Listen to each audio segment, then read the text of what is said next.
दोस्तों आज पुतिन के पास एक बहुत ही खतरनाक हथियार है जिसको वो कभी भी यूज कर सकते हैं। पुतिन के पैरों के नीचे एक ऐसी नस है जिसको वो कभी भी दबा सकते हैं और ऐसा करने से पूरे यूरोप की जान निकल जाएगी। दोस्तों रसिया के धरती के नीचे ऑयल रिजर्व के रूप में एक बहुत ही बड़ा खजाना छुपा हुआ है।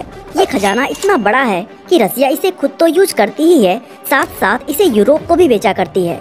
ये ऑयल पाइपलाइन के थ्रू पहाड़ों और नदियों को पार करते हुए पूरे यूरोप को इलेक्ट्रिसिटी और हीटिंग प्रोवाइड करती है।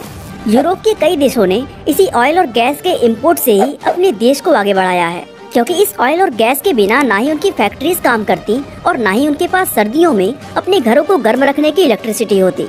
सबसे बड़ी बात ये है कि रसिया के ऑयल रिजर्व्स यूरोप के इतने नजदीक हैं कि उनको ये ऑयल और नेचुरल गैस बहुत ही सस्ते दाम पर मिल जाते हैं, एक ऐसे दाम पे जिसपे मिडिल ईस्ट या नॉर्थ अमेरिका उनको कभी नहीं दे सकते।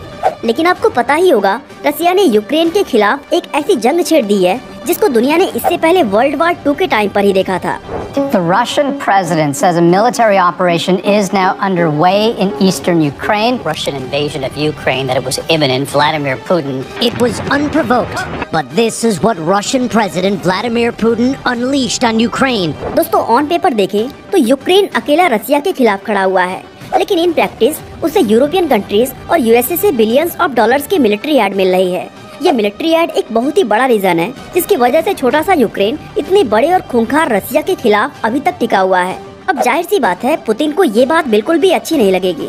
पुतिन जो वॉर जीतने के लिए कुछ भी कर सकते हैं, उन्होंने एक ट्रम्प कार्ड प्ले कर दिया है, जिसकी वजह से अब ये वॉर एक इकोनॉमिक वार में बदल चुका है। जैसा हमने आपको पहले भी बताया कि यूरोप रसिया के ऑयल और गैस पर पूरी तरह डिपेंडेंट है और ये वॉर स्टार्ट होने के बाद यूरोप के देशों ने जैसे ही यूक्रेन को ऐड देनी शुरू करी, रसिया ने इन ऑयल पाइपलाइन की सप्लाई ही रोक दी, कभी डायरेक्टली तो कभी बॉम्बिंग करके। जैसा हमने अपने पिछले यूके के इकोनॉमिक क्राइसिस वाले वीडियो में बात करी है, इस ऑयल कट की वजह से यूरोपियन कंट्रीज पे बहुत ज्यादा बुरा असर पड़ा है। हम यूके को ही एग्जाम्पल ले लेते हैं। यूके जो ऑलरेडी पैंडेमिक और ब्रेक्सिट के फाइनेंशियल क्राइसिस से जूझ रहा था, इस एनर्जी कट की वजह से वो और भी ज्यादा मुश्किल में पड़ गया। सिर्फ यूके ही नहीं, इस इकोनॉमिक वॉर की वजह से पूरी दुनिया की इकोनॉमी डगमगा गई है, जो अभी अभी कोविड पैंडेमिक के स्ट्रेस से निकली ही थी। दोस्तों रसिया और यूक्रेन दोनों ही देश बहुत बड़ी रॉ मटेरियल और कमोडिटी के प्रोड्यूसर्स हैं एंड IMF के अकॉर्डिंग इस वॉर की वजह से वो जो भी प्रोड्यूस करते थे उनके प्राइसेस बहुत तेजी से बढ़ रहे हैं। दोस्तों रसिया और यूक्रेन के वीट एक्सपोर्ट को अगर जोड़ दे तो पूरी दुनिया भर के 30% वीट एक्सपोर्ट केवल इन्हीं 2 कंट्रीज से निकलते हैं। IMF ने बताया कि इस इकोनॉमिक वॉर की वजह से ओवरऑल ग्रोथ स्लो डाउन कर जाएगी और इन्फ्लेशन आसमान छूने लगेगी। दोस्तों इस इकोनॉमिक वॉर के इम्पैक्ट को देखने के लिए हमें पहले ये समझना होगा कि रसिया और यूक्रेन किस किस चीज के प्रोड्यूसर्स हैं। रसिया दुनिया का तीसरा सबसे बड़ा ऑयल प्रोड्यूसर है और दूसरा सबसे बड़ा natural gas producer and steel, nickel और एल्यूमिनियम के मामले में रसिया टॉप 5 कंट्रीज के लिस्ट में आता है। ये दुनिया का सबसे बड़ा वीट एक्सपोर्टर भी है। यूक्रेन भी मक्के का 6th लार्जेस्ट, वीट का 7th लार्जेस्ट और सनफ्लावर्स के मामले में वर्ल्ड का सबसे बड़ा प्रोड्यूसर है।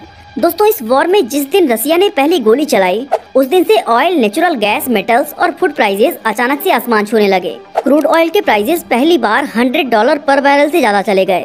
इस प्राइस इंक्रीज की वजह से डेवलप्ड और डेवलपिंग दोनों टाइप के देशों में इन्फ्लेशन आसमान छूने लगी। अब आते हैं पुतिन के मेन हथियार ऑयल एंड नेचुरल गैस पे। दोस्तों सर्दियाँ आने वाली हैं और सबको पता है कि यूरोप में किस स्केल पर बर्फ पड़ती है। बाकी चीजों के बिना कुछ दिन तक रहा जा सकता है, बट ऐसी सिचुएशन में बिना एनर्जी के लोग अपने घरों को गर्म नहीं रख पाएंगे। दोस्तों यूरोप के ऑलमोस्ट हर घर में कोई न कोई सेंट्रल हीटिंग की व्यवस्था होती है, क्योंकि वहाँ पे सर्दियाँ इतनी खतरनाक होती है कि बिना हीटिंग के जिंदा रहना भी मुश्किल हो सकता है। IMF के डेटा के according central and European countries सबसे ज्यादा संकट में हैं, जो ऑलमोस्ट पूरी तरह से रसिया के ऑयल पर डिपेंडेंट होते हैं। हंगरी, स्लोवैक और चेक रिपब्लिक में अभी से ही 40% एनर्जी की शॉर्टेज हो गई है। रसिया की एनर्जी के बिना इन कंट्रीज के इस साल की GDP 6% श्रिंक होने वाली है। दोस्तों फाइनेंशियल इंडिपेंडेंस बहुत ही इंपॉर्टेंट चीज है एंड इसके लिए अपना पैसा इन्वेस्ट करना एक स्मार्ट डिसीजन होगा। चाहे आप एक्सपीरियंस ट्रेडर हो या नहीं, एक easy to use trading platform की खोज हम सबको है और आज मैं आपको बताऊंगा एक ऐसे ही ऐप के बारे में जिसका नाम है ग्रो, जो सेटिस्फाई करता है आपके डिफरेंट इन्वेस्टमेंट नीड्स को। ग्रो पे अकाउंट खोलना, स्टॉक्स खरीदना, पोर्टफोलियो मेंटेन करना, ये सब कुछ बहुत ही सिंपल है एंड यहाँ आप मल्टीपल प्रोडक्ट पे इन्वेस्ट कर सकते हैं ऑल इन वन प्लेस। दोस्तों स्मार्ट इन्वेस्टमेंट के लिए रिसर्च काफी इंपॉर्टेंट है, जैसे कि स्टॉक्स के historical performance, opening and closing price, company statistics, financial ratios, financial statement, share holding pattern and peer comparison. And ये सब कुछ आप ग्रो पे देख सकते हैं ऑन वन स्क्रीन। सिर्फ यही नहीं, स्टॉक से रिलेटेड सभी नेसेसरी इन्फॉर्मेशन जैसे कि Nifty and Sensex live updates, top gainers and top losers of the day and top companies, ये सब आपको लैंडिंग पेज पे ही मिल जाएगा। और ये सारे फीचर्स ग्रो को एक जबरदस्त प्लेटफॉर्म बनाते हैं। तो डिस्क्रिप्शन में दिए हुए लिंक से ग्रो पे रजिस्टर करिए एंड बस इन्वेस्ट करिए। Investment in securities market are subject to market risks. Read all the related documents carefully before investing. दोस्तों पुतिन का ये मूव खतरनाक तो है ही, लेकिन बहुत ही जीनियस भी है, क्योंकि जैसे जैसे सर्दियां बढ़ेगी वैसे वैसे लोगों का गुस्सा भी बढ़ेगा और इस बात को लेकर प्रोटेस्ट होगा कि हम अपने नुकसान पे यूक्रेन की मदद क्यों कर रहे हैं, और इवेंचुअली यूक्रेन को ऐड देना इन कंट्रीज को बंद करना ही पड़ेगा। अब बात करें अगर सच्चाई की, तो ऐसा पुतिन को लग रहा था, लेकिन सिचुएशन अब थोड़ी इंटरेस्टिंग हो गई है। दोस्तों इस टाइम पे यूजुअली यूरोप के अंदर हीटर वाला मौसम आ चुका होता है, बट इस साल अभी तक हीटर जलाने की जरूरत नहीं पड़ी है। सिर्फ यही नहीं, शॉर्ट टर्म नीड्स को पूरा करने के लिए यूरोप के कई देशों ने ऑयल कार्गोज की वेडिंग भी करी है। तो आज की तारीख में यूरोप के ऑयल रिजर्व्स बिल्कुल फुल हो रखे हैं एंड सरप्राइजिंगली इस वजह से यूरोप में ऑयल और गैस के प्राइसेस गिर रहे हैं। अभी के लिए यूरोप काफी अच्छी सिचुएशन में है, लेकिन दोस्तों ऐसा ज्यादा दिन तक नहीं चल सकता है, क्योंकि इवेंचुअली सर्दियां आएंगी ही और अभी उन्होंने जितने भी ऑयल इंपोर्ट किए हैं वो सब शॉर्ट टर्म बेसिस पर ही काम आएंगे। दोस्तों कुछ ही महीनों के टाइम फ्रेम में रसिया पूरी दुनिया के लिए नफरत का मोहरा बन चुका है, क्योंकि इस वॉर की वजह से केवल यूके पर ही इम्पैक्ट नहीं पड़ा है। क्रूड ऑयल के प्राइसेस बढ़ने से इंडिया में भी इन्फ्लेशन बढ़ता ही जा रहा है, क्योंकि क्रूड ऑयल के प्राइसेस जब इंक्रीज होते हैं तो सभी सामानों के रेट भी बढ़ते ही चले जाते हैं। दोस्तों चिप मैन्युफैक्चरिंग में यूज होने वाले रॉ मटेरियल्स को रशिया लार्ज स्केल पर प्रोड्यूस करता है, और जिस तरह से अभी हालात चल रहे हैं हो सकता है कि पूरी दुनिया में फिर से चिप शॉर्टेज हो जाए। इस वॉर की वजह से मेटल इंडस्ट्री पर भी बड़ा इम्पैक्ट हुआ है। मेटल के प्राइसेस बढ़ने से आज इंडियन ऑटोमोबाइल इंडस्ट्री महंगी हो गई है एंड एनालिस्ट के अकॉर्डिंग आने वाले महीनों में और भी कई इंडस्ट्रीज पे इसका बुरा असर देखने को पड़ सकता है।